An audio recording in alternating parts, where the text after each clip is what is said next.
कि आज मैं आप सबको सच्चाई बातें कही है कि देव कुमार दान 4 तारीख की जो रैली को लेकर के क्यों अपना बयानबाजी जहर उगला रहे हैं। नमस्कार दोस्तों, आप सभी को हमारा उभरता झारखंड में फिर से स्वागत है। दोस्तों, आप सब जानते हैं पिछले कई दिनों में मैंने कुछ तो देखा है कि देव कुमार धन ईसाई डीलिस्टिंग को लेकर के जो 4 तारीख की जो रैली निकालने वाली है, रैली को लेकर के विरोध कर रहे हैं, आप सब ने देखे होंगे। और खास तौर पर आप सब ये भी देखा होगा कि जितने भी जो पूरा अपनी धर्म को छोड़ रहे हैं उनकी हम वापसी कराएंगे। अर्थात उनकी जो विरोध करने की सबसे बड़ी कारण क्या है, यही विषय पर हम आपसे चर्चा करने वाले हैं। क्योंकि आप सब जानते हैं 4 फरवरी को मोरहाबादी मैदान में डीलिस्टिंग के खिलाफ आदिवासी एकता रैली होने वाली है और इससे लेकर के देव कुमार धान अपने कार्यकर्ताओं के साथ में एक बड़ा जहर उगल दिया है। और इससे क्या लग रहा है, हालांकि इससे समाज में जो आदिवासियों की समाज में ये कोई किसी तरह का फ़र्क तो नहीं पड़ेगी, लेकिन कई सारे लोगों के मन में ये डाउट चलती है, ये एक भ्रम फैलती है कि आज की तारीख में देव कुमार धन इस तरह की बयान क्यों कर रहे हैं। ऐसा कई सारे लोगों के मन में ये ख्याल उठ रही है, सवाल उठ रही है और इस सवाल का जवाब शायद देने की आवश्यकता है। क्योंकि भले ही झारखंड में आदिवासी समुदाय डीलिस्टिंग के खिलाफ में कुछ समुदाय, कुछ संगठन इसका जोर से विरोध करती है, लेकिन इसके खिलाफ में ही देव कुमार धन अपना वचन साफ कर दिया है कि आप जितनी भी जो सरना धर्म को छोड़ रहे हैं, अर्थात उसका मानना ये है कि आदिवासियों का धर्म सर नहीं है और सरना धर्म का हम छोड़ रहे हैं, उनकी हम डीलिस्टिंग करने की हम मांग करते हैं।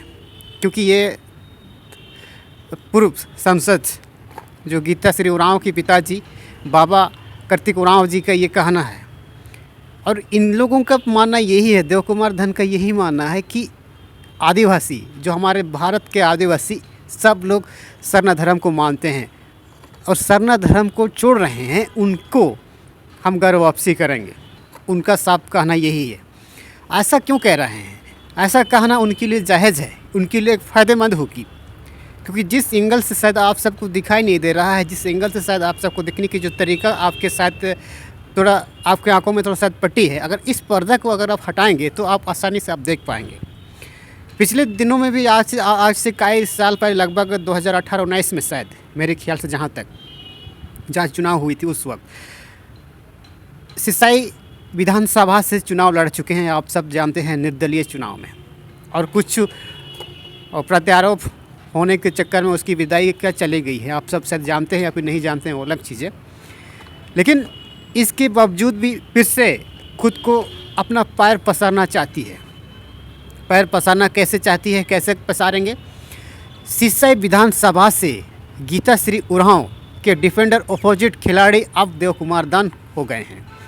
आप सब जानते हैं पिछले कई दिनों में गीता श्री उरांव कांग्रेस कार्यकर्ता के रूप में अपना झंडा, अपना वर्षा, अपना परचम लहरा दिया है, अपना नाम दखीला कर दिया है कि मैं आज के बाद कांग्रेस कार्यकर्ता का कर्मगठ जुझारू कार्यकर्ता के रूप में खुद को स्थापित करूंगा, ये उसने कह दिया है। अगर देव कुमार धन उसके खिलाफ में, अब गीता श्री उरांव के जब खिलाफ में अगर बयान नहीं करेंगे, उसके खिलाफ में अपने लोगों को एकजुट नहीं करेंगे, तो अपना टिकट कहाँ से मिलेगा? वोट में अपने लोगों को चुनाव कैसे जीत पाएगा? अब सबसे बड़ा खेल यही है, क्योंकि गीता श्री उरांव अभी फ़िलहाल में कांग्रेस कार्यकर्ता के रूप में उभर के सामने आ रही है और कार्यकर्ता गीता श्री उरांव किसके साथ है? बांधु तिर्की के साथ है। अब बांधु तिर्की के साथ में 8 गांठ वाले 4 तारीख को जब रैली उलगुलान के एकता रैली का, जब महागठबंधन की जो सरकार में बैठे लोग जब 4 तारीख को जब रैली निकाल रहे हैं, तो देव कुमार दान तो निर्दलीय चुनाव था, निर्दलीय पार्टी से लड़ा था वो, तो उसके खिलाफ में बयानबाजी करना, ये कहना है, ये लोगों के सामने में अपना विचार प्रकट करना, ये एक स्वाभाविक है, ये राजनीति का एक फॉर्मूला ही है। और इससे कई लोगों को लग रहा है, कई लोगों को शायद समझ में आ रहा है या फिर कई लोगों को समझ में नहीं आ रहा है, वो अलग चीज़ है, लेकिन सच्चाई तो यही है।